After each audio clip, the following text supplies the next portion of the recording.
ستاروں کی پوجا کر رہے تھے، چاند کی پوجا کر رہے تھے، سورج کی پوجا کر رہے تھے، بتوں کی پوجا کر رہے تھے.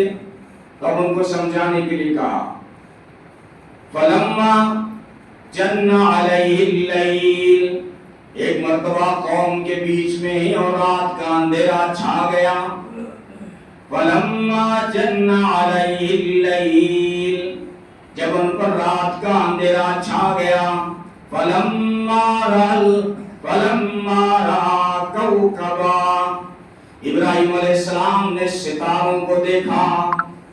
قَالَ هَٰذَا رَبِّي، یہ میرا رب ہے. اب یہ مفسرین فرماتے ہیں ایک تو ستارے جو چمک رہے تھے قوم کو سمجھانا تھا ستاروں کی پوجا کر رہے ہو، یہ میرا رب ہے، چلو اس کا انجام دیکھ لیتے ہیں کیسا میرا رب ہے یہ. تو قوم کو سمجھانے کے لیے کہا، ورنہ ان کا کوئی عقیدہ نہیں تھا کہ ستارے میرے رب ہیں، کیونکہ ستاروں کو قوم پوج رہی تھی، اس لیے ان قوم کو سمجھانے کے لیے کہا. فَلَمَّا رَأَىٰ كَوْكَبًا، جب ستاروں کو دیکھا. قَالَ هَٰذَا رَبِّي، یہ میرا رب ہے. فَلَمَّا أَفَلَ، جب وہ ڈوبنے لگے.